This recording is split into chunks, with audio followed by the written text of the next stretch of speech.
Buenos días, mis queridos hermanos. Le ruego a nuestro Dios que nos envíe su Espíritu, que nos capacite, que podamos entender su realidad y su perspectiva. Hoy vamos a tratar de entender un texto que se encuentra en Zacarías 3, Josué y el ángel. Vamos a tratar de entender la boda del Cordero, el decreto divino. Al fin de cabo estamos hablando del mismo evento en realidad. Vamos a ver qué es lo que nos trata de decir nuestro Dios, porque en este texto vamos a entender muchos detalles, muchas cuestiones que deberían de ayudarnos a entender la auténtica perspectiva de Dios, qué es lo que Dios espera de nosotros y qué es lo que Dios hace por y con nosotros, ¿verdad? Por lo tanto, Zacarías 3, de 1 al 5, y dice así: Después me mostró a Josué, el sumo sacerdote, el cual estaba delante del ángel de Jehová, y Satanás estaba a su mano derecha para acusarle. Jehová dijo a Satanás: Jehová te reprenda, oh Satanás. Jehová, quien ha escogido a Jerusalén, te reprenda. ¿No es este un tizón arrebatado del fuego? Y atentos aquí, Josué estaba delante del ángel, es decir, Josué estaba delante de Cristo. Y dice aquí, vestido con vestiduras sucias. Y aquí he escuchado a algunos ministros, ¿verdad?, predicando, hay una gran confusión.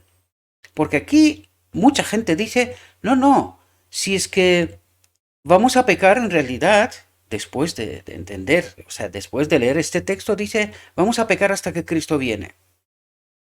Falso. Falso, y lo digo con toda la firmeza y con todo el poder del Evangelio. En el nombre de Cristo os lo digo, esto es un error. Lo que trata de decir aquí es otra cosa. Aquí, cuando dice vestido con vestiduras sucias, se refiere al carácter.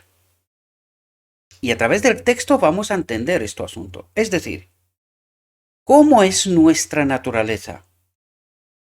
Pecaminosa. Por lo tanto, nosotros cometeremos errores debido a nuestra naturaleza pecaminosa. Pero nosotros hemos tratado de entender qué significa pecado.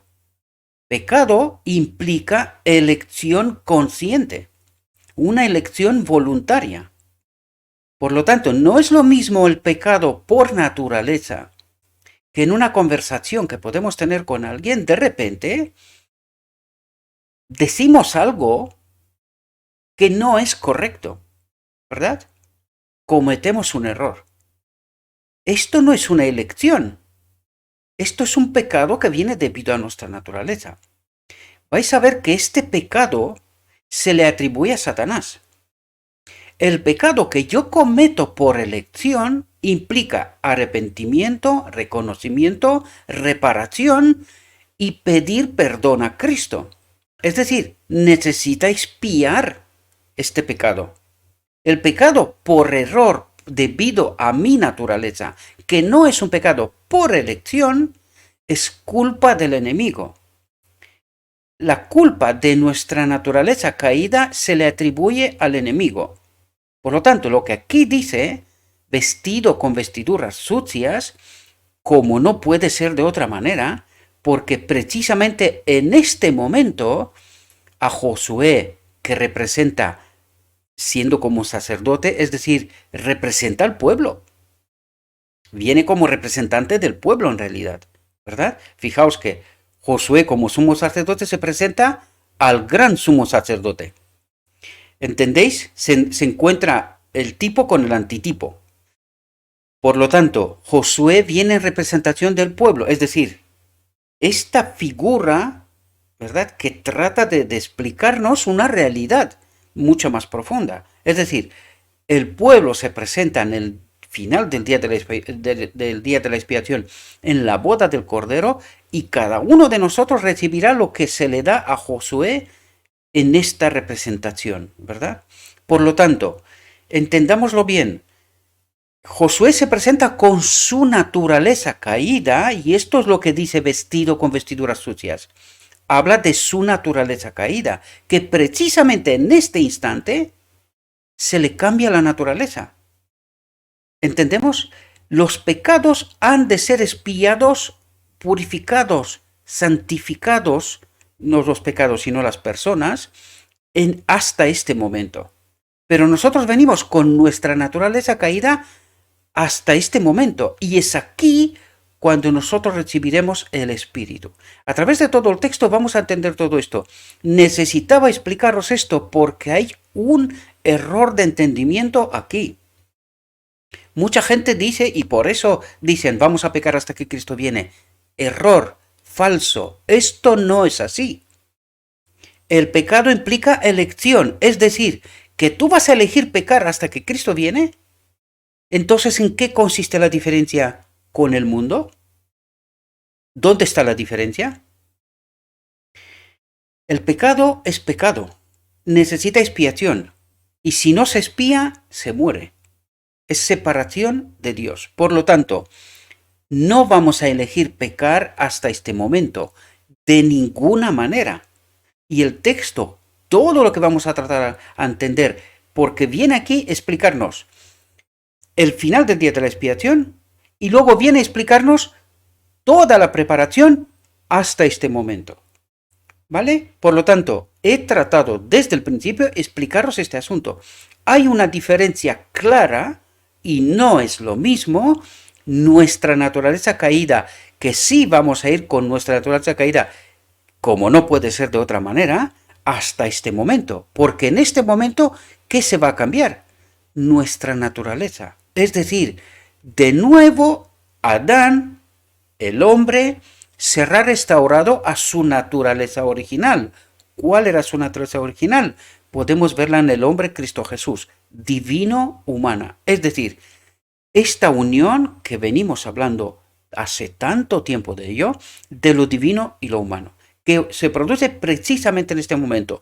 En este momento es cambiada nuestra naturaleza, pero el carácter ha de ser obrado, santificado con anterioridad. Y el texto nos ayudará a entender todos estos detalles. Os he dicho esto para que estemos muy atentos a estos asuntos. Por eso no entendemos, por eso estamos en tal confusión en las que estamos, ¿verdad? Por lo tanto, Josué estaba delante del ángel, vestido con vestiduras sucias, con su naturaleza caída. Entonces el ángel habló y ordenó a los que estaban delante de él, diciendo: quitadle estas vestiduras sucias. ¿Qué es lo que quiere decir aquí? Quitadle su naturaleza caída.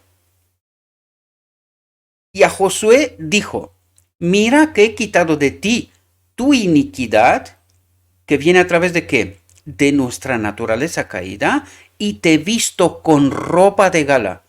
¿Qué es la ropa de gala? El Espíritu del Padre. Vamos a entenderlo a través de este texto también, ¿verdad?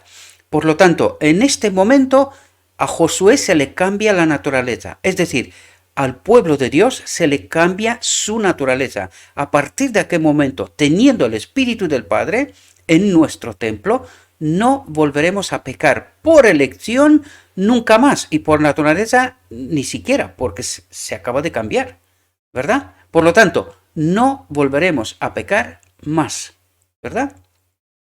También dijo: pongan sobre su cabeza un turbante limpio. Es sellado. Es sellado. En Josué, en este momento, se ha terminado la expiación y es sellado para la eternidad, sellado para prepararse, o sea, para ser presentado ante el cielo y recibir la aprobación. Lo vimos en textos anteriores, ¿verdad? Pusieron un turbante limpio sobre su cabeza y le vistieron con sus vestiduras. La expiación está completada, ¿verdad? Está apto para entrar en el reino de Dios, ¿verdad? El ángel de Jehová estaba de pie, es decir, Cristo estaba de pie cuando se acabó de hacer esta obra, ¿vale? Y ahora vamos a entender de por qué nosotros relacionamos este texto con la boda del Cordero, con el decreto divino. Fijaos lo que nos dice aquí. La visión de Zacarías, lo que acabamos de leer, ¿verdad? La visión de Zacarías, con referencia a Josué y el ángel, se aplica con fuerza peculiar, es decir, de una manera especial, a la experiencia del pueblo de Dios durante la terminación del gran día de la expiación. Por lo tanto, se aplica a la boda del Cordero, al decreto divino, ¿verdad? Bien, esto lo he extraído de este mismo texto, pero lo puse primero para que podamos entender de por qué Josué y el ángel, esta experiencia, esta realidad que se nos presenta, hace referencia a la boda del Cordero, al decreto divino, ¿verdad? Está dentro del texto, pero lo he traído y lo puse primero, solamente esta frase, porque esta frase nos identifica de qué nos habla, ¿verdad? Y nos habla de la boda del Cordero o el decreto divino. Estamos hablando del mismo evento. Y ahora vamos a entender el texto. Se encuentran Testimonios para la Iglesia, volumen 5, ¿verdad? Lo hemos tratado en los inicios, creo que está en el número 41. Hemos tratado en aquel momento esta reflexión, pero hoy con mayor conocimiento, con la luz que se nos ha dado después de ya casi el año, vamos a tratar de nuevo este texto y vamos a ver qué hemos aprendido, ¿verdad? Yo no he visto, no me he tomado el tiempo porque no tengo tanto tiempo, no me he tomado el tiempo para ver lo que dije en aquella ocasión, pero hoy volveremos a tratar el mismo tema.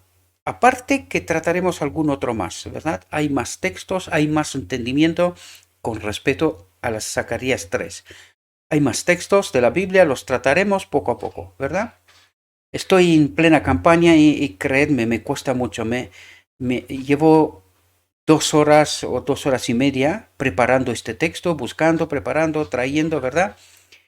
Y tengo que salir de cabo. Acabo de hablar con mi hijo y le dije, papá, perdóname, necesito 1 hora y pico para grabar, para subir a la red.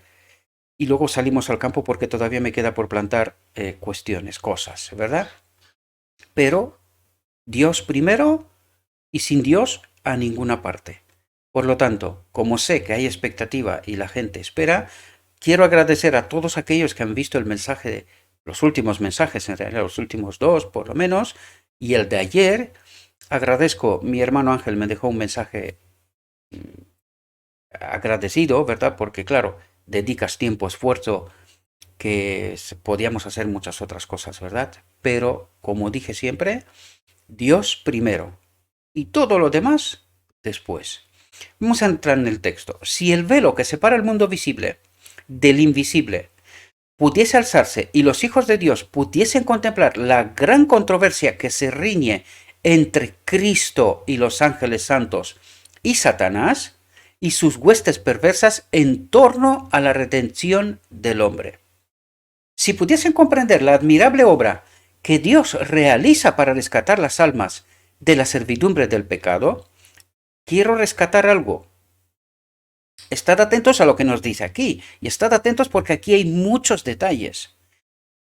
Os pido por favor que no os quedéis solamente con lo que os voy a decir, sino que tenéis que estudiar por vosotros mismos, ¿vale? Hay muchos detalles en este texto y necesitamos, yo trataré de explicar lo que es más grande, porque es que hay 23 diapositivas y esto significa mucho tiempo, más de 1 hora, seguramente. Trataré de ir corriendo, por eso os pido estudiar, porque no puedo cubrirlo todo, me gustaría, pero no os gustan los vídeos largos.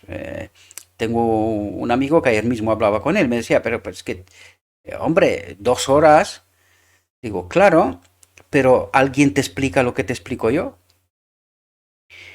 Y acaba reconociendo que es que no hay otra. Es que necesitas tiempo, no puedes presentar todo esto, ir corriendo. Entonces, ¿qué estás presentando? Y estos son entendimientos que no habíamos comprendido hasta ahora. O le dimos otra connotación, otro entendimiento, y no entendimos la boda del Cordero y el decreto divino, ¿verdad? Y estos textos hacen referencia a esto, aparte que los interpretamos mal, que pecamos hasta que Cristo viene. ¡Qué barbaridad! Es una barbaridad. Y eso solamente demuestra que no entendimos.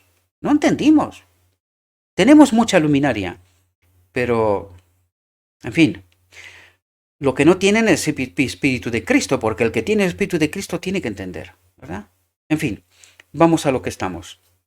Fijaos lo que dice aquí, porque por eso me paré.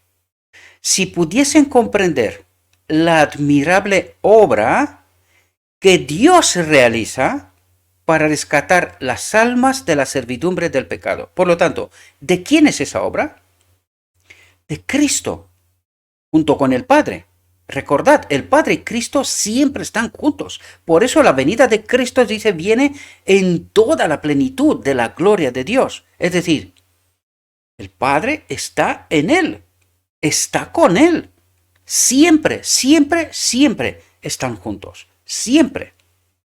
Por lo tanto, si pudiesen comprender la admirable obra que Dios realiza para rescatar las almas de la servidumbre del pecado y el constante ejercicio de su poder. Constante ejercicio de su poder. ¿De qué nos habla aquí? La justicia de Cristo. Esto es la justicia de Cristo para protegerlas de la malicia del maligno. Estarían mejor preparados para resistir los designios de Satanás. Esto quiere decir, una, que no entendimos este asunto, dos, que no estamos preparados. Pero estamos en ello, ¿verdad? Su mente se llenaría de solemnidad en vista de la vasta extensión e importancia del plan de la redención y la magnitud de la obra que tienen delante de sí. Cuando dice la magnitud de la obra, queridos, mucha gente piensa que esto es una cosa, esto es cantar y coser. Y Dios nos dice la magnitud de la obra que tienen delante de sí como colaboradores de Cristo.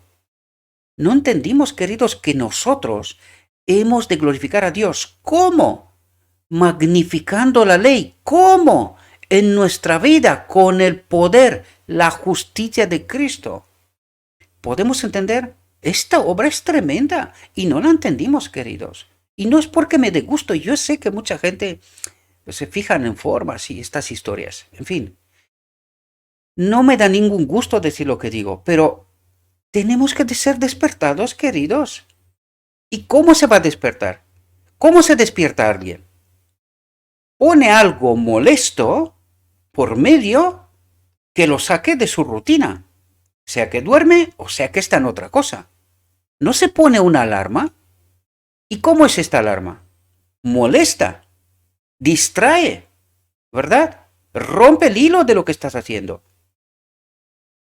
Pues lo siento mucho. Este es el rol que tengo. Levantar la voz, despertar al pueblo de Dios. Lo siento, pero es así. Ya le dije en otra ocasión y no hay malicia. Si queréis voces suaves, planas, que no moleste, que el sueño sea profundo y tranquilo, pues buscad estos maestros que os cuentan esas cosas.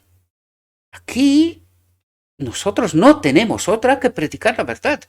Si queremos despertar. Si no queremos despertar, pues no pongamos alarma. Estad tranquilos. Ya veréis lo que va a pasar al final, ¿verdad?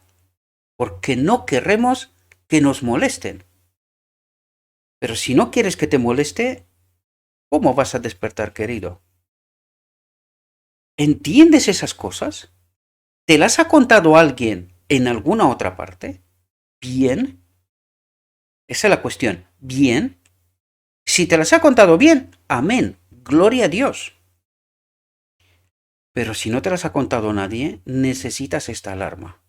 Ya sé que es molesta, pero precisamente para eso es. Para que te saque de tu zona de confort, de tu tranquilidad, de tu paz y seguridad, que te cantan otros una y otra vez. Su mente se llenaría de solemnidad en vista de la vasta extensión e importancia del plan de la redención y la magnitud de la obra que tienen delante de sí como colaboradores de Cristo. Quedarían humillados, aunque estimulados, sabiendo que todo el cielo se interesa en su salvación. todo el cielo se interesa en su salvación.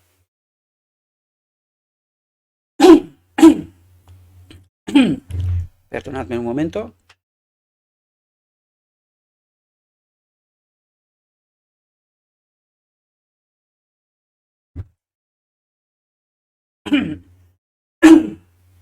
Fijaos lo que nos dice aquí. En la profecía de Zacarías se nos da una muy vigorosa e impresionante ilustración de la obra de Satanás y la de Cristo. Porque en esta ilustración de Josué y el ángel, ¿verdad? En realidad se delata la obra del enemigo de Dios y la obra de Cristo. Y nosotros de por medio que tenemos que elegir constantemente a quién queremos obedecer, ¿verdad? La pelea está entre Satanás y Cristo. Y yo tengo que elegir en todo momento a quién quiero obedecer, ¿verdad? Pues en esta realidad estamos y vamos a ver el desarrollo de este asunto y a ver qué me corresponde a mí hacer como colaborador de Cristo. ¿Cuál es la parte que me corresponde a mí? ¿Verdad? En la profecía de Zacarías se nos da una muy vigorosa e impresionante ilustración de la obra de Satanás y la de Cristo, y del poder de nuestro mediador para vencer al acusador de su pueblo. ¿Y quién tiene que vencer al acusador de su pueblo? Ahora podemos entender qué es la justicia de Cristo, que es el Espíritu de Cristo en nosotros, el que nos ayuda a vencer al enemigo en esta lucha. Nos ayuda a elegir constantemente bien, a pesar de la obra de Satanás. Porque vamos a ver que hay una obra tremenda de Satanás, la cual nosotros casi diría yo ignoramos. Porque total, si lo que nos cuenta es que pecamos hasta que Cristo viene, pues, ¿qué rol juega Satanás en todo esto? Casi da igual, ¿verdad? Si total, Cristo nos salva de todas maneras, como que la obra de Satanás es insignificante. No importa, ¿verdad? En Santa Visión, el profeta contempla a Josué, el sumo sacerdote, vestido de vestimentas viles, de pie delante del ángel, suplicando la misericordia de Dios en favor de su pueblo que se halla profundamente afligido. Satanás está a su diestra para resistirle. Por haber sido elegido Israel para conservar el conocimiento de Dios en la tierra, había sido desde el mismo principio de su existencia como nación el objeto especial de la enemistad de Satanás, y éste se había propuesto causar su destrucción. Y me paro un momento aquí. Tenemos que hacer el paralelo, ¿verdad? Porque entendemos que el texto fue escrito en tiempo de Zacarías, ¿verdad? Y habla de la realidad de aquel momento, pero tal como vimos, esto se aplica a la última generación. Aquellos que han de participar en la boda del Cordero, recibir el Espíritu del Padre, ¿verdad? Por lo tanto, tenemos que hacer el paralelo para que entendamos qué propósito tenía el enemigo de Dios con ellos, porque él no cambia de propósito. Es el mismo entonces y hoy, nuestra destrucción, por todos los medios, ¿verdad? Por eso necesitamos entender este paralelo.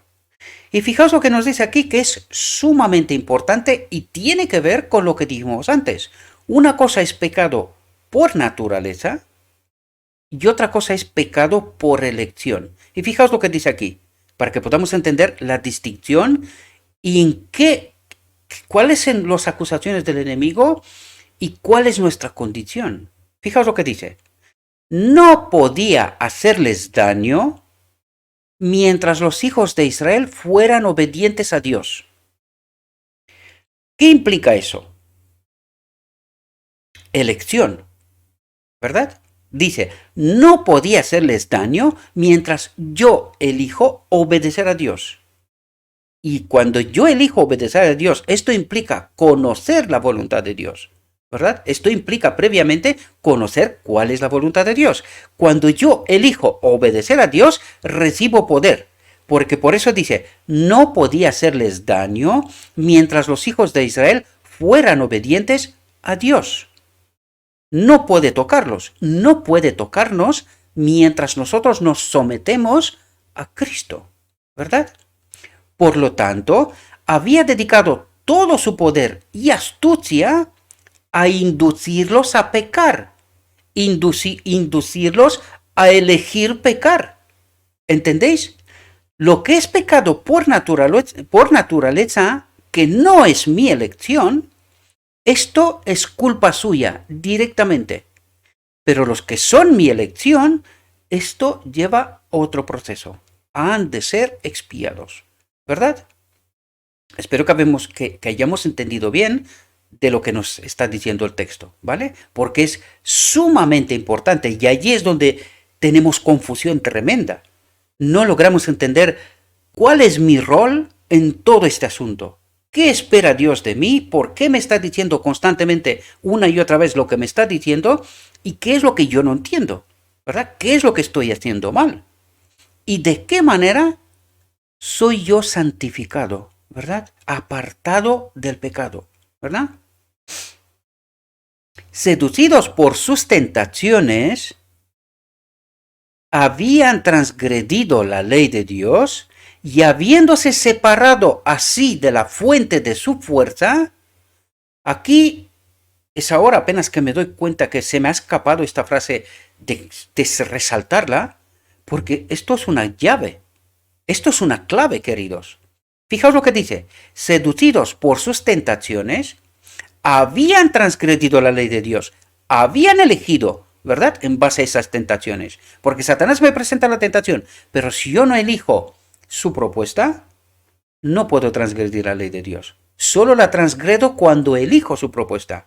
Por lo tanto, seducidos por sus tentaciones, habían transgredido la ley de Dios y habiéndose separado así de la fuente de su fuerza, es decir, cuando yo elijo pecar, ¿qué ocurre? La fuente de mi fuerza, es decir, el Espíritu de Cristo, se aparta, porque Cristo y el pecado no tienen nada que ver. ¿Entendemos? No tiene nada que ver. Por lo tanto, el Espíritu de Cristo se tiene que apartar, porque yo ya he elegido. Y Él respeta mi elección. ¿Podéis entender? Pues aquí nos da la clave, que nosotros venimos diciendo esto hace tanto tiempo, ¿verdad? Seducidos por sus tentaciones, habían transgredido la ley de Dios y habiéndose separado así de la fuente de su fuerza, se les había dejado caer presa de sus enemigos paganos.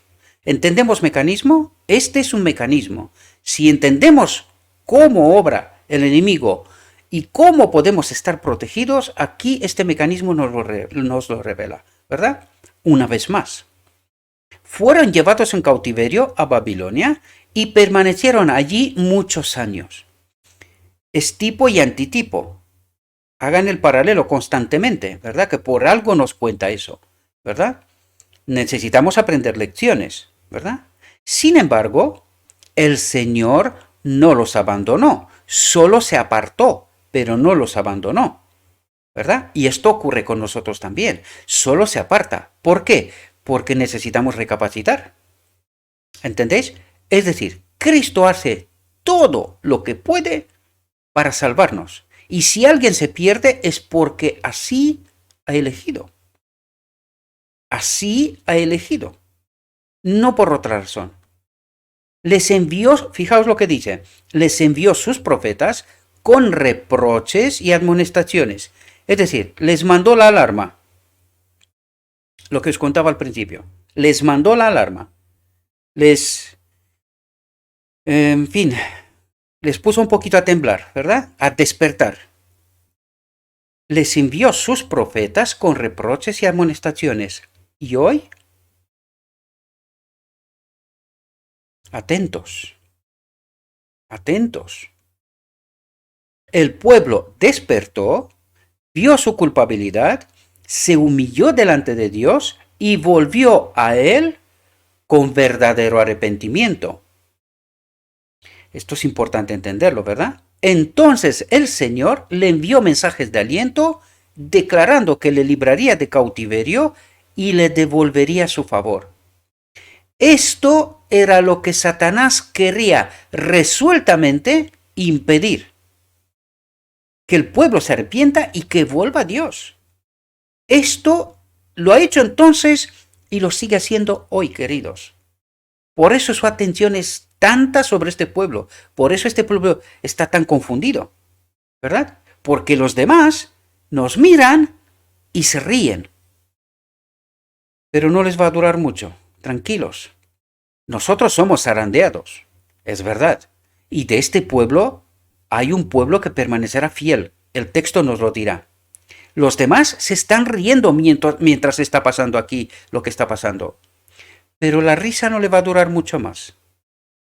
¿Entendéis? Y no lo digo con maldad, sino con el propósito de que todo aquel que ve mis materiales, a lo mejor alguno despierta.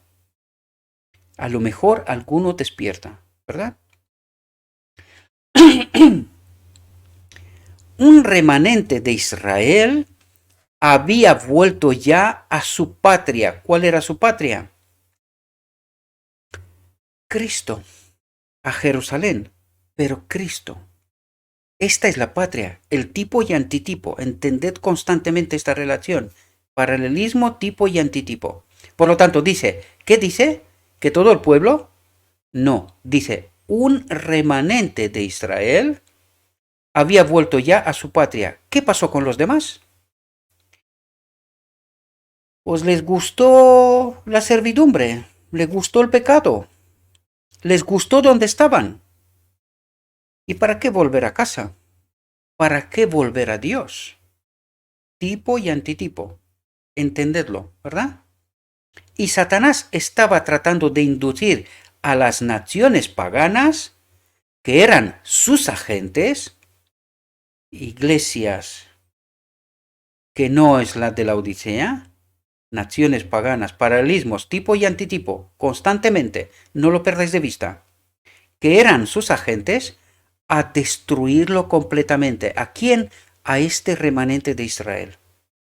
Por lo tanto, vuelvo a decir, y siento lo que tengo que decir, pero aquel que se ríe, que se prepare, porque no es para mucho tiempo. ¿Entendemos? Mientras Josué suplica humildemente que Dios cumpla sus promesas, el pacto, ¿verdad?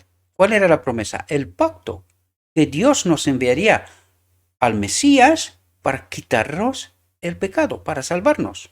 Por lo tanto, mientras Josué suplica humildemente que Dios cumpla sus promesas, Satanás se levanta osadamente para resistirle. Tipo y antitipo. ¿Contra quién? Contra mí. Yo quiero volver a Dios. ¿Y qué es lo que hace el enemigo? Hace todo lo que puede para que esto no ocurra. Que yo elige pecar. Porque cuando yo peco, me separo de Cristo, del poder. Y esta es nuestra realidad, porque no entendimos esta realidad. Todo lo que estamos presentando aquí. Estos mecanismos no los hemos entendido. Por eso experimentamos lo que experimentamos. Y no experimentamos lo que deberíamos de experimentar. ¿Entendemos la realidad? Señala las transgresiones de los hijos de Israel como razón por la cual no se les podía devolver el favor de Dios, el Espíritu, ¿verdad? Los pide como su presa y exige que les sean entregados para ser destruidos. ¿Qué quiere él? ¿Entendéis por qué digo yo que si no nos protege Dios con sus ángeles, aquí no queda uno? No queda uno.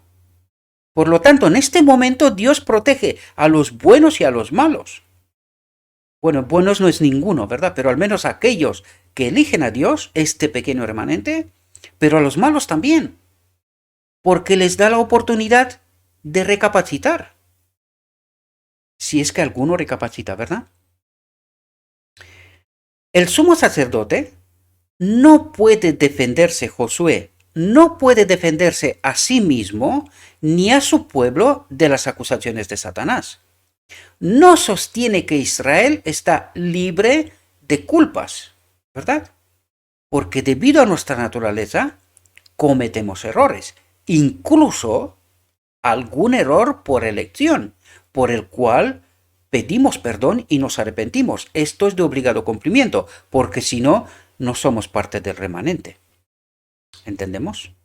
Por lo tanto, no sostiene que Israel está libre de culpas, pero tampoco sostiene que no pasa nada, podemos pecar porque cuando viene Cristo no hay ningún problema. ¿Entendemos en lo que consisten las diferencias? ¿Y cómo no hemos entendido bien este asunto? En sus andrajos sucios, que simbolizan los pecados del pueblo, que él lleva como su representante, está delante del ángel confesando su culpa, señalando, sin embargo, atentos, porque esto es importante, señalando, sin embargo, su arrepentimiento y humillación. Es decir, no dice, no hemos pecado. Primero, porque pecamos por naturaleza, pero que alguna vez por despiste también pecamos por elección. Pero cuando nos damos cuenta, dice, sin embargo, se arrepiente y se humilla. Cuando se da cuenta, se arrepiente y se humilla, fiando en la misericordia de un Redentor que perdona el pecado. Y con fe en la verdad sin contaminar, ¿verdad? Con fe se aferra a las promesas de Dios. Estos son mecanismos sumamente importantes, queridos, que necesitamos comprenderlos. Porque esto es preparación para la boda. Quizás debería de hablar yo siempre de este asunto, ¿verdad? De colocar la boda del Cordero, porque parece ser que a la gente les va más esto, aunque esto también se ha entendido mal. El pueblo de la iglesia de la Odisea coloca la boda del Cordero en otros momentos y de otra manera. Errada, ¿verdad?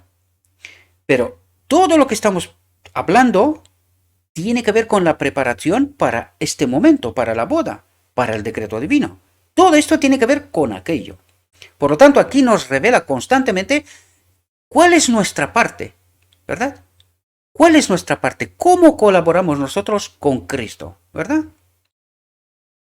Entonces, el ángel, que es Cristo mismo, el ángel es Cristo mismo, el Salvador de los pecadores, hace callar al acusador de su pueblo, declarando: Jehová te reprenda, oh Satán, Jehová que ha escogido a Jerusalén, te reprenda. ¿No es este tizón arrebatado del incendio, del fuego? ¿Entenderlo? ¿Verdad? Y vamos a ver qué es lo que está diciendo en realidad. Fijaos lo que dice. Israel había estado durante largo tiempo en el horno de la aflicción, ¿verdad? A causa de sus pecados, había sido casi completamente consumido en la llama encendida por Satanás y sus agentes para destruirlo. Tipo, antitipo, iglesia de la Odisea. Había sido casi completamente consumido. ¿Cuál es nuestra realidad? En la llama encendida por Satanás y sus agentes para destruirlo. Pero Dios había intervenido ahora para librarle. El compasivo Salvador no dejará a su pueblo penitente y humillado, en búsqueda de la verdad sin contaminar, y que se da cuenta de su auténtica condición, ¿verdad? Penitente y humillado, bajo el cruel poder de los paganos, de los agentes del enemigo, ¿verdad? Tipo y antitipo constantemente, ¿verdad? No quebrará la caña cascada ni apagará el pabillo que humeare. Al ser aceptada la intercesión de Josué, es importante. Al ser aceptada la intercesión de Josué, ¿por qué es aceptada? Porque se humilla, se arrepiente, se da cuenta de su condición y se da cuenta de su necesidad. Y acude a Dios, ¿verdad? Por lo tanto, al ser aceptada en estas condiciones, humillado y arrepentido, la intercesión de Josué se da la orden: quitarle esas vestimentas viles, y a Josué el ángel declara: mira que he hecho pasar tu pecado de ti y te he hecho vestir de ropas de gala. Y pusieron una mitra limpia sobre su cabeza y vistiéronle de ropas. Sus propios pecados y los de su pueblo fueron perdonados. Israel había de ser revestido con ropas de gala. Lo entrecomilla, es tan original. ¿Por qué? Porque hace una referencia a Adán en Edén y la boda del Cordero, el decreto divino.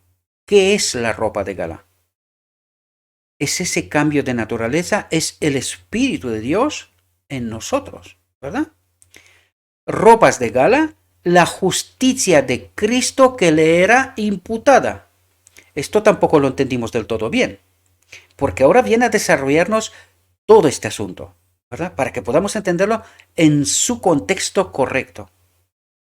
Fijaos, la mitra puesta sobre la cabeza de Josué era como la que llevaban los sacerdotes con la inscripción Santidad a Jehová, es decir, es el sello. La mitra es, cuando se le pone la mitra, está sellado. En este se ha hecho el cambio, ha vuelto a Dios, ¿verdad? Y está sellado, se le pone la mitra, está sellado, santidad a Jehová, lo cual significaba que a pesar de sus antiguas transgresiones, estaba ahora capacitado para servir delante de Dios en su santuario. Es decir, a partir de ahora no vuelve a pecar. ¿Entendemos? Después de haberle investido así, solemnemente de la dignidad del sacerdocio, el ángel declaró: así dice Jehová de los ejércitos, si anduvieres, atentos lo que dice aquí, si anduvieres por mis caminos, y si guardares mi ordenanza, también tú gobernarás mi casa, también tú guardarás mis atrios, y entre estos que aquí están, te daré plaza. Por lo tanto, hay unos condicionantes aquí, ¿verdad? Fijaos, se le iba a honrar como juez o gobernante del templo, y todos sus servicios iba a andar entre ángeles que le acompañarán aún en esta vida, y al fin se uniría a la muchedumbre glorificada que rodea el trono de Dios. Escucha pues ahora, Josué, gran sacerdote, tú y tus amigos que se sientan delante de ti, porque son varones simbólicos. Varones simbólicos, ¿representa qué? Al pueblo de Dios. He aquí, yo traigo a mi siervo el pimpollo. En estas palabras se revela la esperanza de Israel. Era por la fe en el Salvador venidero, como Josué y su pueblo recibían perdón. Por la fe en Cristo, les era devuelto el favor de Dios. ¿Cuál es el favor de Dios? ¿Qué favor perdió Adán en Edén? Su espíritu, ¿verdad? Por lo tanto, por la fe en Cristo, en su obra, ¿verdad? Les será devuelto el favor de Dios. En Pentecostés nos fue devuelto este favor, ¿verdad? En virtud de sus méritos, si andaban en sus caminos y guardaban sus estatutos, serían hombres simbólicos, honrados como los escogidos del cielo entre las naciones de la tierra. Cristo era su esperanza, su defensa, su justificación y redención, como es la esperanza de su iglesia hoy. Por lo tanto, ¿cómo somos nosotros justificados? No solamente por la obra de Cristo hasta la cruz, sino también la obra de Cristo hoy en mi vida. Porque entendéis que desde aquí, Cristo es mi esperanza, mi defensa hoy, mi justificación, el poder para vencer, mi justificación y redención, como es la esperanza de su iglesia hoy. Seguimos, porque el texto todavía nos da detalles. Así como Satanás acusaba a Josué y su pueblo en todas las edades, ha acusado a aquellos que buscan la misericordia y el favor de Dios. En el Apocalipsis se le declara ser el acusador de nuestros hermanos, el cual los acusaba delante de nuestro Dios día y noche. La controversia se repite acerca de cada alma rescatada del poder del mal, y cuyo nombre se registra en el libro de la vida del Cordero. Nunca se recibe a alguno de la familia de Satanás en la familia de Dios sin que ello excite la resuelta resistencia del maligno. Las acusaciones de Satanás contra aquellos que buscan al Señor no son provocadas por el desagrado que le causen sus pecados. Su carácter deficiente le causa regocijo. Únicamente por el hecho de que violan la ley de Dios puede él dominarlos. Por lo tanto, ¿cuándo nos metemos bajo el amparo del enemigo de Dios? Cuando deliberadamente elegimos pecar, sus tentaciones, ¿verdad? Y no cuando pecamos por naturaleza, porque estos pecados por naturaleza ya son su culpa. Por culpa suya, nosotros tenemos la naturaleza caída. Por lo tanto, esta naturaleza, todos los pecados que vienen que no son mi elección, ¿verdad? Pecado consciente, elección consciente, todos los demás son culpa suya directamente, ¿verdad? Sus acusaciones provienen solamente de su enemistad hacia Cristo. Por el plan de salvación, Jesús está quebrantando el dominio de Satanás sobre la familia humana y rescatando almas de su poder. Pero ¿cómo rescata Cristo almas de su poder? También por elección, queridos. Por eso nosotros estamos todos los días ante esta elección. Todo lo que estamos haciendo, todas nuestras acciones, pensamientos, todo lo que estamos haciendo es para Satanás o para Cristo. ¿Entendemos? Pero si nos aferramos al poder de Cristo, Él nos hace vencedores, ¿verdad? Nos ayuda a no pecar. Pero si elegimos las tentaciones del enemigo, aquí no hay poder. En esta situación estamos desprovistos de poder. Creo que me está dejando la voz otra vez. Apenas me estaba recuperando. Todo el odio y la malicia del jefe de los rebeldes se encienden cuando contempla la evidencia de la supremacía de Cristo y con poder y astucia infernales trabaja para arrebatarle el residuo, el remanente de los hijos de los hombres, porque, fijaos, siempre son pocos. Son pocos los que son santificados por la verdad, son pocos los que realmente entienden la verdad, entienden el ministerio y la obra de Cristo, entienden el conflicto y eligen a Cristo en verdad. Por eso siempre nos habla que es un remanente, un residuo. Y esto ha sido siempre así, desde siempre. Siempre. ¿Verdad? Para arrebatarle el residuo de los hijos de los hombres que han aceptado su salvación. ¿Entendéis? Y no nos hacemos preguntas, pero ¿por qué siempre es un pequeño grupo? ¿Por qué es poca gente? No nos preguntamos eso. Y no nos damos cuenta que estamos bajo engaño. Nosotros, como la mayoría, decimos, no, la iglesia tiene razón. Y aquí nos acaba de decir antes que del todo pueblo de Israel, la gran mayoría se habían quedado en los países paganos. Les gustó el pecado. ¿Y no eran ellos el pueblo escogido por Dios? Sí. ¿Y quién volvieron a Dios? Porque aquí hay tipos y antitipos que nosotros tenemos que entender. ¿Quién volvió a Dios? A Jerusalén. Un pequeño grupo, un remanente. Y hoy, y no queremos creerlo. No queremos, porque nosotros medimos, no, si la iglesia de la Odisea es pequeña, contraste con todo lo que está por ahí.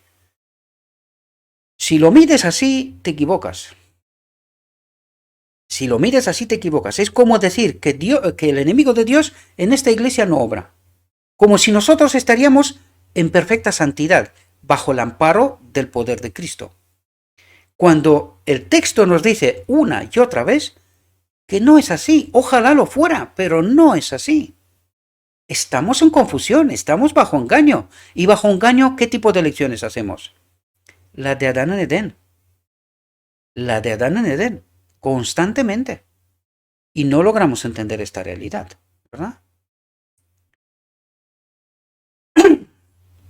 Satanás induce a los hombres al escepticismo. Y no es eso, cuando se presenta la verdad, dice, no, pero si nosotros tenemos la verdad. ¿Qué dice este hombre?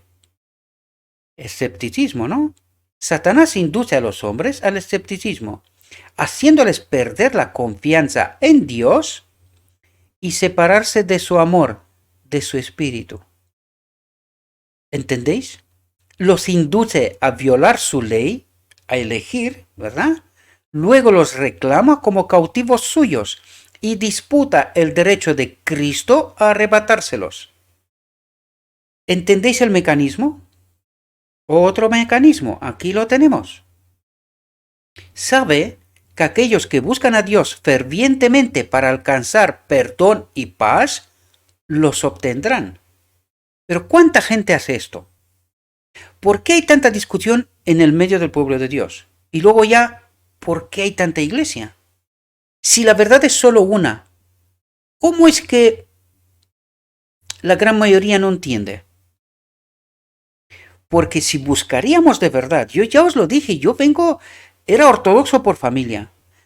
Luego, por mi tío y en fin, por familiares, me convertí, me fui a la iglesia pentecostal. Estaba constantemente en búsqueda de la verdad. El sábado fue el hecho de que me hizo volver a la iglesia adventista. Cuando yo estudié el tema del sábado y me di cuenta que estaba en un error, yo cambié de iglesia, ¿verdad? Y es allí donde empecé a entender la verdad. No es que esté promoviendo nada, yo estoy contando mi experiencia. Si a alguien le sirve, amén. Y si no le sirve, muy bien. Pero yo les cuento mi experiencia. Yo he estado siempre en búsqueda de la verdad. Y es esa verdad que nos santifica. Es decir, nos acerca a Dios. Es una elección en sí misma. Por lo tanto, ¿por qué estamos la mayoría en confusión? Por sentimiento de apartenencia a algo. Si estaríamos en la verdad, por muy sorprendente que sea esta verdad, pues imagínate tú, yo un pentecostal guardando el domingo, descubro el sábado. Esto es un cambio tremendo. Abandono la iglesia en donde estaba, llevaba ya años. Abandono aquella iglesia, me vengo aquí. Y aquí de nuevo me doy cuenta que aún había más verdad, que aún hay más confusión. ¿Y qué es lo que estoy haciendo? Proclamando la verdad, ¿verdad? Invitando a la gente a la verdad. Porque solamente así somos santificados, apartados. Esto significa, ¿apartados de qué, queridos? De pecado, de la obra de Satanás.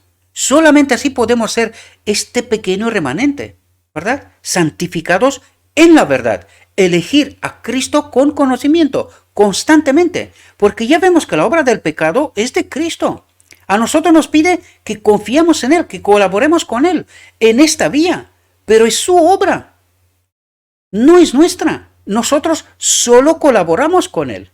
Cuando entendemos esta realidad y vivimos en esta realidad, nuestra vida cambia. En verdad. Sabe que aquellos que buscan a Dios fervientemente para alcanzar perdón y paz, los obtendrán. Si buscas la verdad, no hay otro camino. Al final llegarás a entender la verdad. Pero si estás en una iglesia por sentimientos, por qué bonito, por cómo se canta, por aquello, por lo otro, por tal, pero no estás por la verdad, ¿qué estás esperando? Si la verdad es la que te santifica, ¿qué esperas? Sigue buscando la verdad, sigue eligiendo a Cristo, porque esto es una elección. La verdad es Cristo, en palabra y espíritu. Tenemos que entender esta realidad, queridos. Está del Evangelio. Yo sé que a muchos no les gusta el espíritu de profecía, lo siento de mi alma. Para mí es palabra de Dios demostrada. Para mí, el que busca la verdad entenderá. El que busca la verdad entenderá. ¿Por qué el espíritu de profecía es tan importante? Es tan importante porque es palabra de Dios. Ayer mismo estaba comentando yo en mi casa con mi familia, explicándole a mi hijo. Digo, ¿cómo está la gente de ciega? ¿Qué es el Nuevo Testamento? Son cartas. Son cartas. Cartas dirigidas a iglesias. O sea, que en su día alguien los consideraba palabra de Dios, como el Evangelio. En su día eran el Evangelio. ¿Qué va? Eran unas cartas. Hoy son el Evangelio. Hoy se rechaza el espíritu de profecía.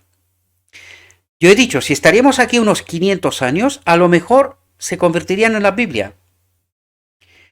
Lo que pasa es que no hay tanto tiempo, queridos. Ya nos falta nada. Estamos a nada de que Cristo venga. Porque por eso entendemos ahora todo lo que entendemos. Esto en sí mismo ya es una señal. Estamos entendiendo la verdad. Es decir, Cristo nos da poder, entendimiento en este momento porque no queda más tiempo. La obra se tiene que acabar con aquellos que siempre han sido los mismos. Un remanente. Siempre han sido un remanente. Y el que no entiende es porque no busca bien en la verdad. Esta es la desgracia. El hombre no puede por sí mismo hacer frente a estas acusaciones. Con sus ropas, perdón, sabe que aquellos que buscan a Dios fervientemente para alcanzar perdón y paz los obtendrán.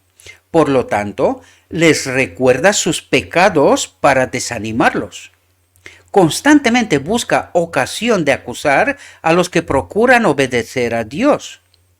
Trata de hacer aparecer como corrompido aún su servicio mejor y más aceptable, mediante incontables designios muy sutiles y crueles, intenta obtener su condenación, engañarnos para elegirle a él, bajo todo tipo de subterfugios y artimañas. Algún día, cuando estaremos en el cielo, vamos a estar maravillados de cómo no fuimos capaces de darnos cuenta de todas estas sutilezas.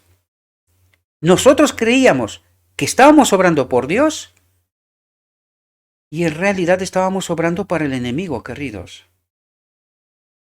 Y espero que despertemos ahora, mientras hay tiempo. Porque lo que acabo de decir solamente podrán verlos los que han despertado ahora y tendrán parte con la boda. Los demás, desgraciadamente, no. El hombre no puede por sí mismo hacer frente a estas acusaciones. Con sus ropas manchadas de pecado, confiesa su culpabilidad delante de Dios, pero Jesús, nuestro abogado, presenta una súplica eficaz en favor de todos los que mediante el arrepentimiento y la fe le han confiado la guarda de sus almas, a Cristo, a su poder, ¿verdad? Intercede por su causa y vence a su acusador con los poderosos argumentos del Calvario.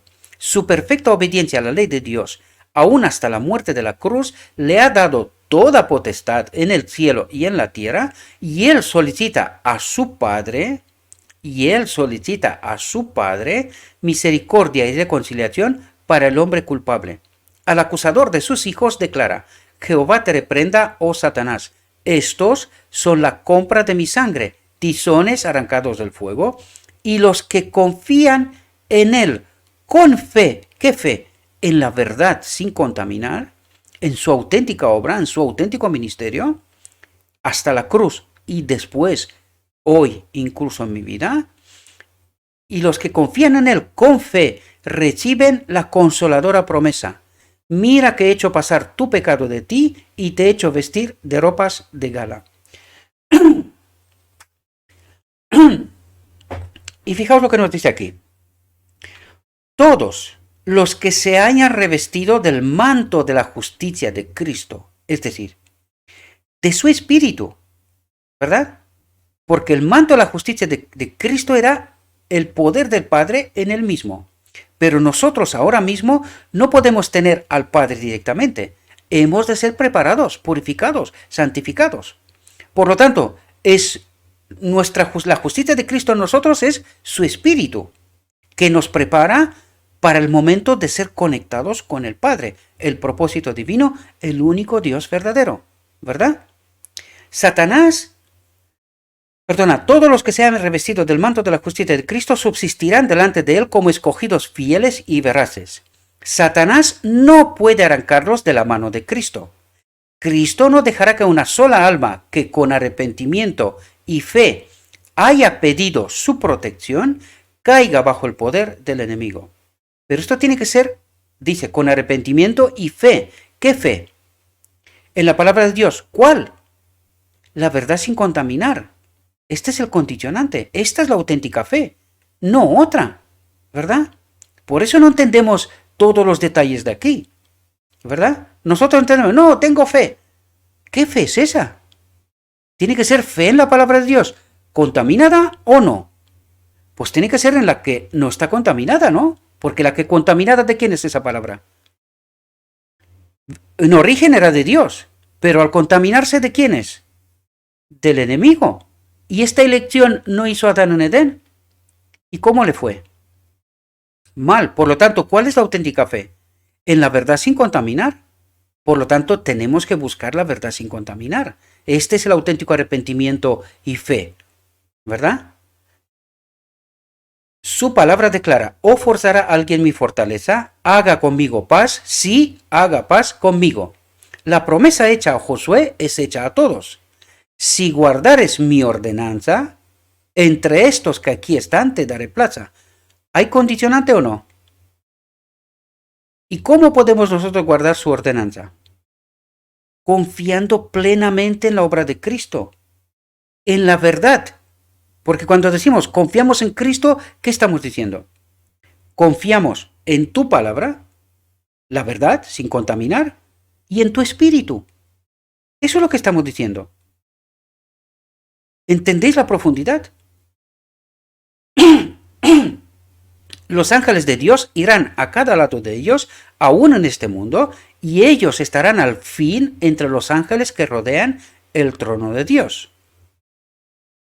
El hecho de que los hijos reconocidos de Dios están representados como de pie delante del Señor con ropas inmundas, debe inducir a todos los que profesan su nombre a sentir humildad y escudriñar profundamente su corazón.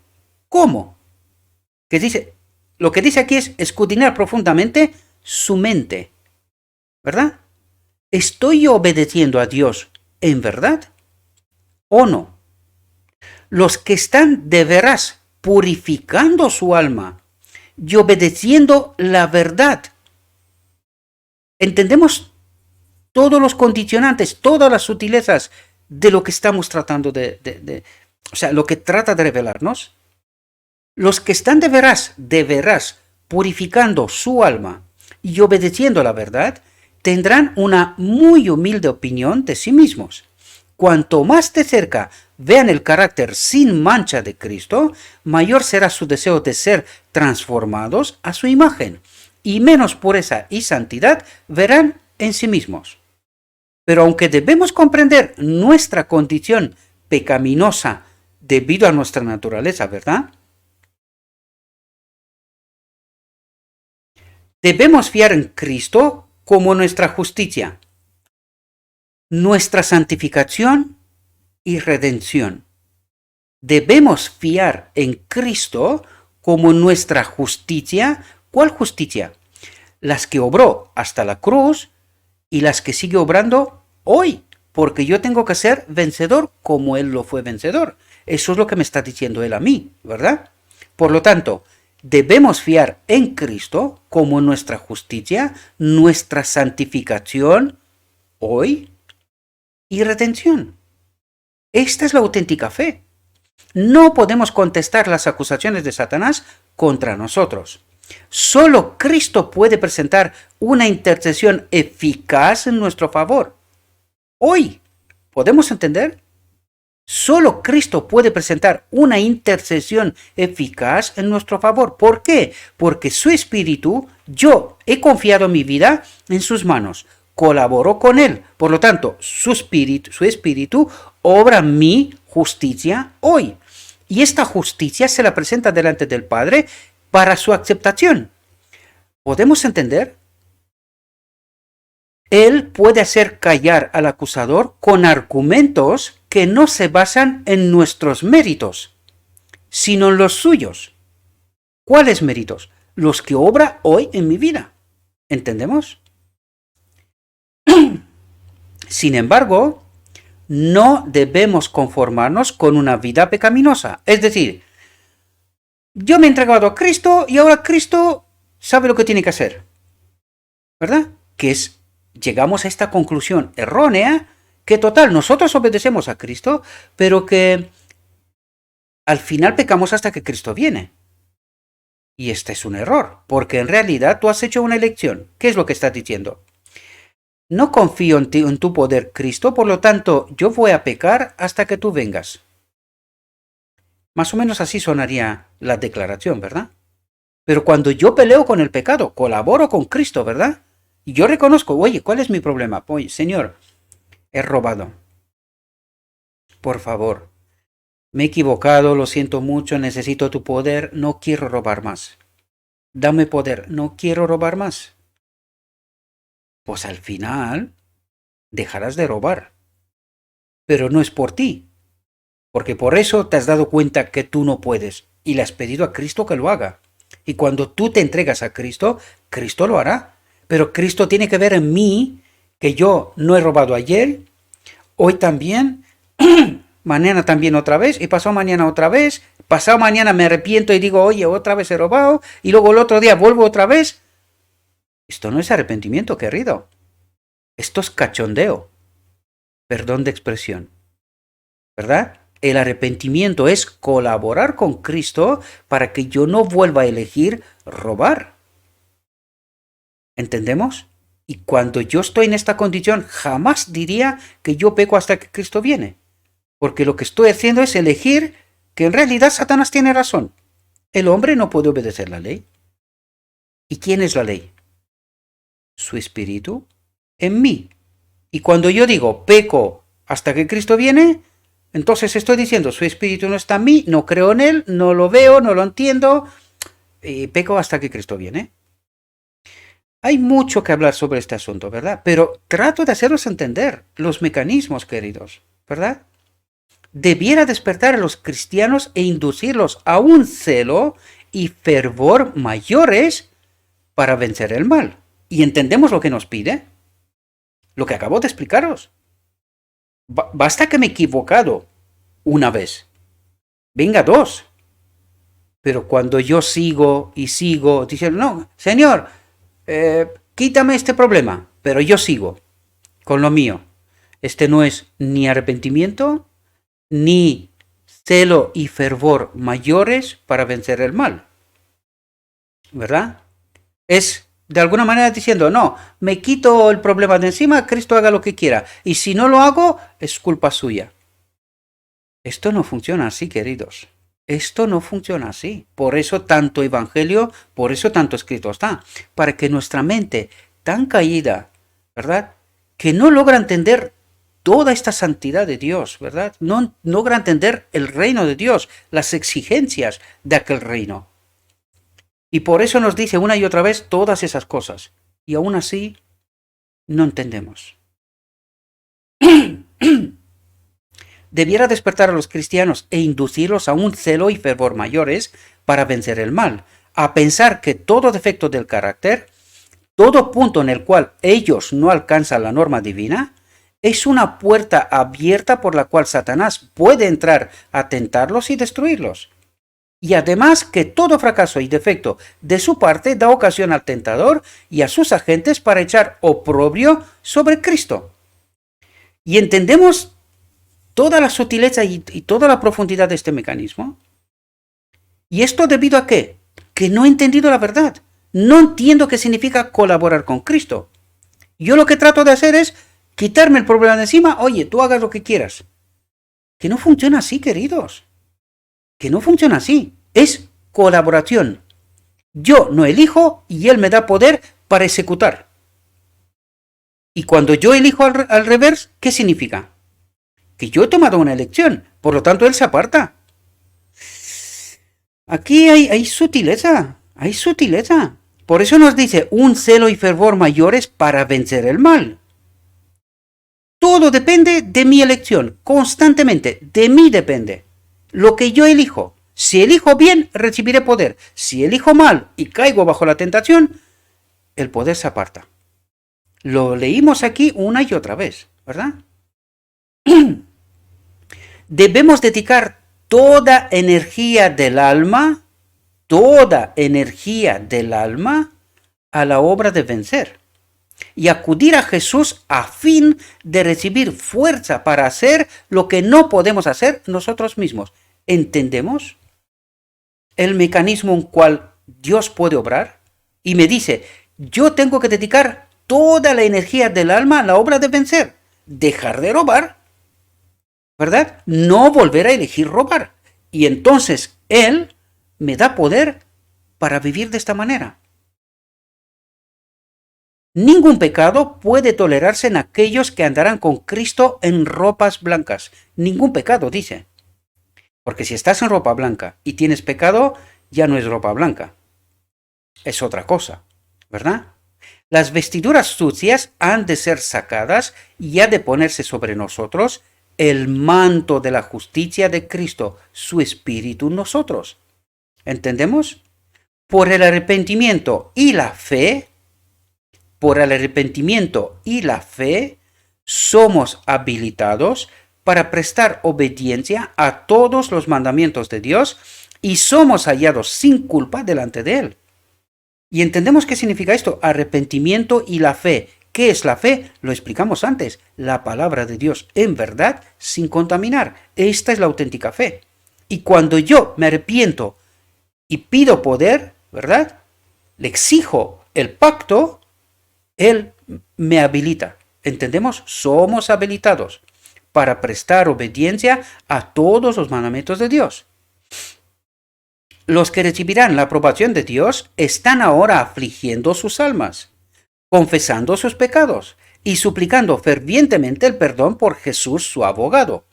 Su atención está fija en Él, su esperanza y su fe se concentran en Él. Y cuando se da la orden, quitadle esas vestimentas viles y vestidle de ropas de gala y pongan mitra limpia sobre su cabeza, están preparados para atribuirle toda la gloria de su salvación. Por lo tanto, ¿cuándo se cambia nuestra naturaleza? ¿Cuándo vamos a atribuir toda la gloria de su salvación? En la boda del Cordero, en el decreto divino. ¿Entendemos? Hasta entonces, aún por naturaleza podemos cometer error, aún por elección podríamos cometer algún error, pero a partir de aquel momento ya no. A partir de aquel momento se acabó, ¿verdad?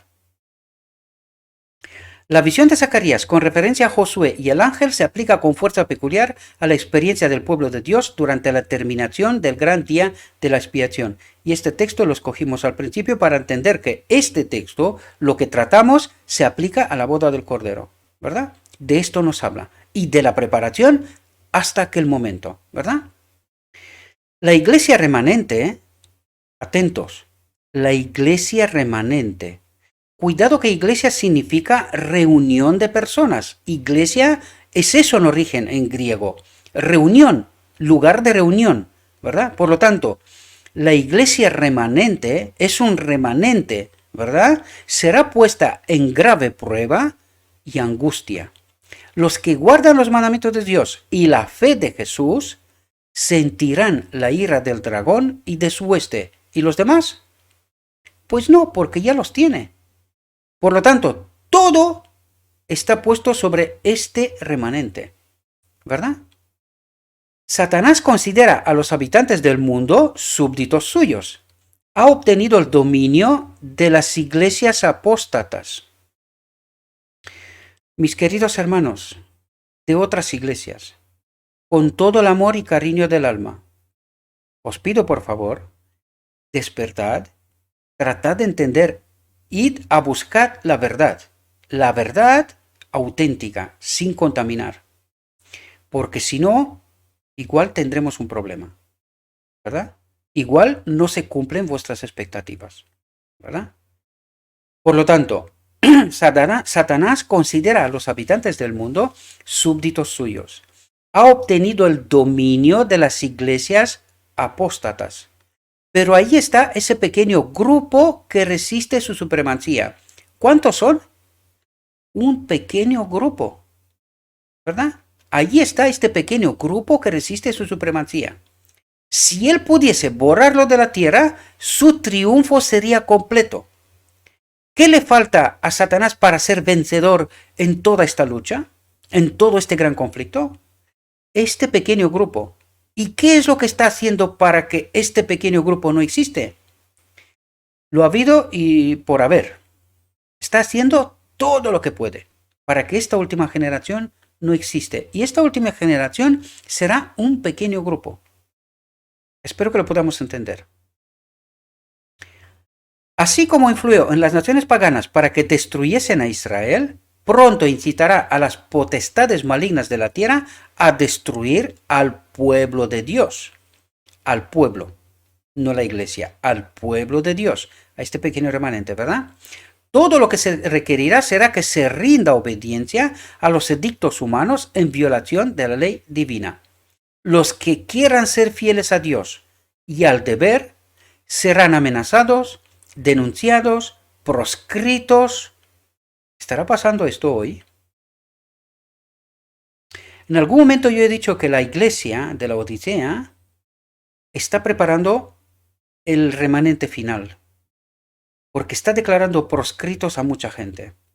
En lugar de aferrarse en la verdad sin contaminar, se aferran a una fe de sentimientos. Ay, la iglesia, destruye la iglesia, hablan contra de aquello, de lo otro, de tal, de tal.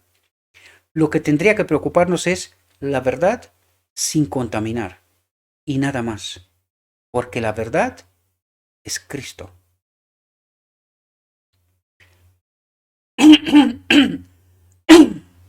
Los que quieran ser fieles a Dios y al deber serán amenazados, denunciados, proscritos, serán traicionados por padres, hermanos, parientes y amigos. Esto hace una referencia explícita al decreto dominical. Su única esperanza se cifra en la misericordia de Dios, su única defensa será la oración. Como Josué intercedía delante del ángel, la iglesia remanente, con corazón quebrantado y fe ferviente, suplicará perdón y liberación por medio de Jesús, su abogado. Sus miembros serán completamente conscientes del carácter pecaminoso de sus vidas. Verán su debilidad e indignidad y mientras se miren a sí mismos, estarán por desesperar. El tentador estará listo para acusarlos, como estaba listo para resistir a Josué. Señalará sus vestiduras sucias, su carácter deficiente. ¿Entendemos? Estamos hablando de naturaleza, ¿verdad? Presentará su debilidad e insensatez, naturaleza, su pecado de ingratitud, cuán poco semejantes a Cristo son, lo cual ha deshonrado a su Redentor. Se esforzará para espantar las almas con el pensamiento de que su caso es desesperado, de que nunca se podrá lavar la mancha de su contaminación. Esperará destruir de tal manera su fe que se entreguen a sus tentaciones, se desvíen de su fidelidad a Dios y reciban la marca de la bestia. Satanás insiste delante de Dios en sus acusaciones contra ellos. Declara que por sus pecados han perdido el derecho a la protección divina y reclama el derecho de destruirlos como transgresores. Los declara tan merecedores como él mismo de ser excluidos del favor de Dios. Son estos, dice, los que han de tomar mi lugar en el cielo y el lugar de los ángeles que se unieron conmigo. Mientras profesan obedecer la ley de Dios, han guardado sus preceptos, no han sido amadores de sí mismos más que de Dios, no han puesto sus propios intereses antes que su servicio, no han amado las cosas del mundo. Mira los pecados que han señalado su vida, contempla su egoísmo, su malicia, su odio mutuo. Los hijos de Dios han sido muy deficientes en muchos aspectos. Satanás tiene un conocimiento exacto de los pecados que él los indujo a cometer. Y los presenta de la manera más exagerada, declarando: me desterrará Dios a mí y a mis ángeles de su presencia, y sin embargo recompensará a aquellos que han sido culpables de los mismos pecados. Y fijaos lo que dice: tú no puedes hacer esto con justicia, oh Señor.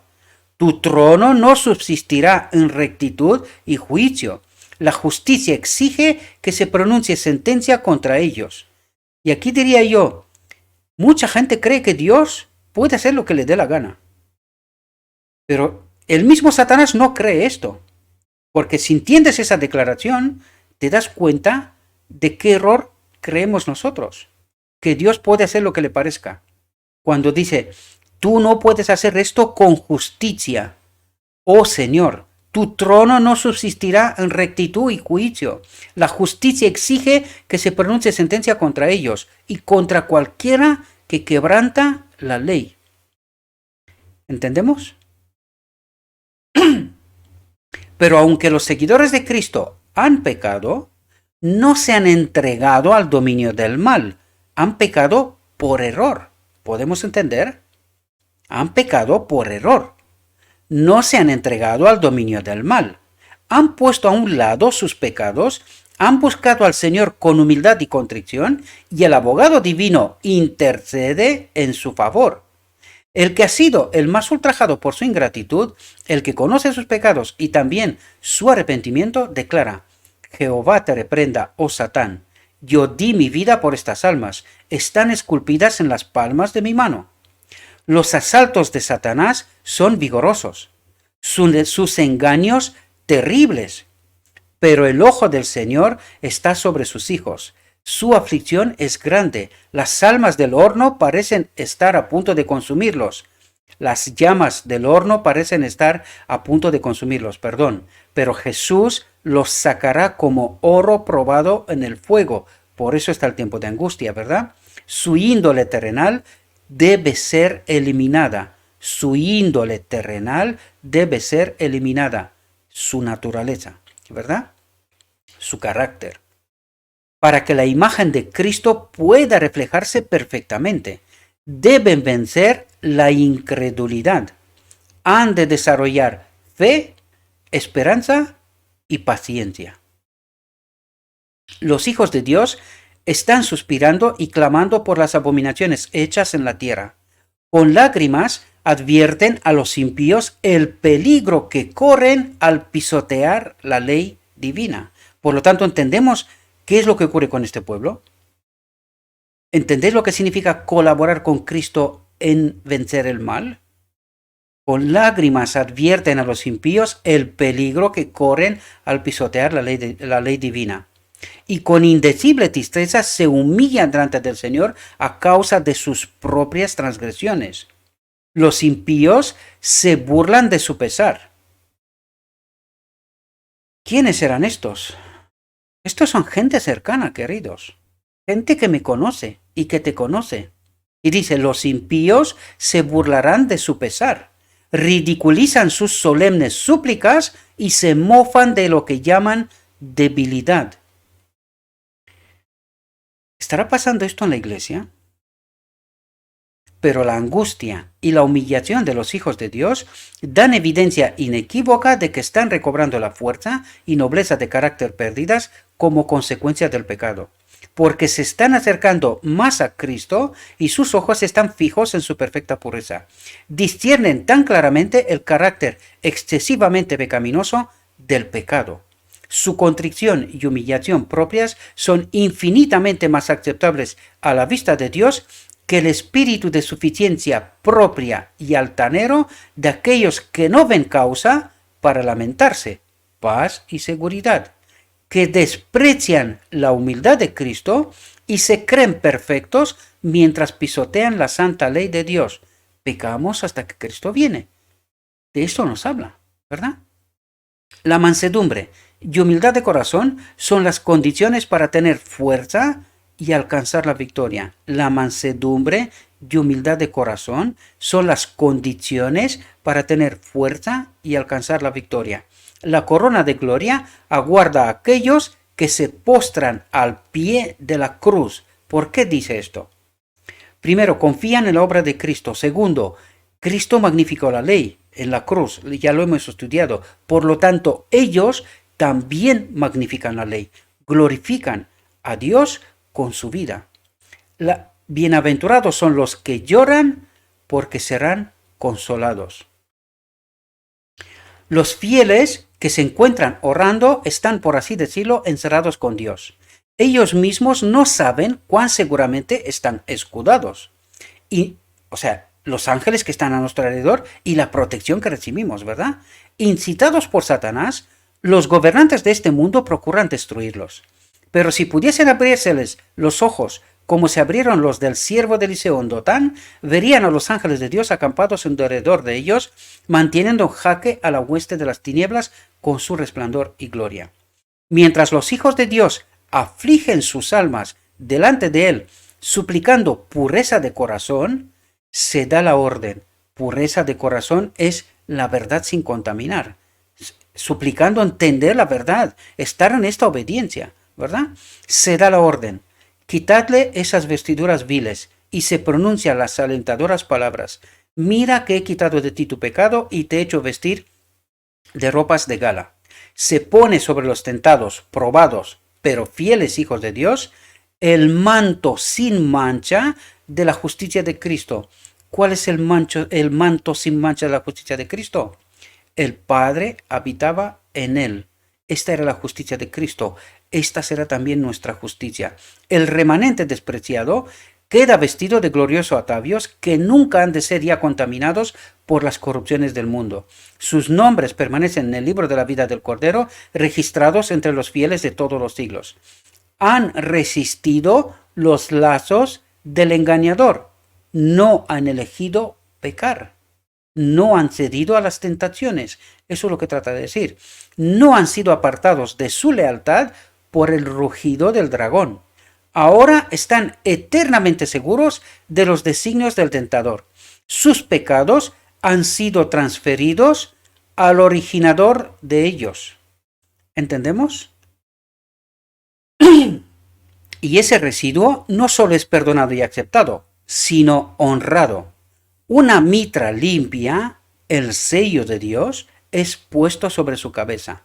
Han de ser reyes y sacerdotes para Dios. Mientras Satanás estaba insistiendo en sus acusaciones y tratando de destruir esta hueste, los ángeles santos invisibles iban de un lado a otro poniendo sobre ellos el sello de Dios, teniendo el nombre del Padre escrito en sus frentes. ¿Entendéis lo que nos dice? Fijaos lo que nos dice. Los ángeles santos invisibles iban de un lado a otro, porque ¿dónde está este remanente en aquel entonces?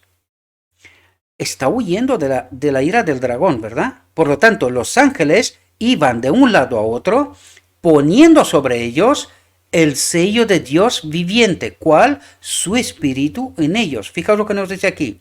Ellos han de estar sobre el monte de Sión, en el trono, con el Cordero, teniendo el nombre ¿de quién? Del Padre escrito en sus frentes. Por lo tanto, ¿qué espíritu se pone en nosotros? El mismo que en Cristo, el espíritu del Padre. ¿Ahora entendemos? Cantan el nuevo himno delante del trono, ese himno que nadie puede aprender sino los 144,000 que fueron redimidos de la tierra. Estos son los que siguen al Cordero por donde quiera que va. Estos fueron comprados de entre los hombres por primicias para Dios y para el Cordero. Y en sus bocas no ha sido hallado engaño. ¿Qué quiere decir esto? Han creído en esta verdad sin contaminar.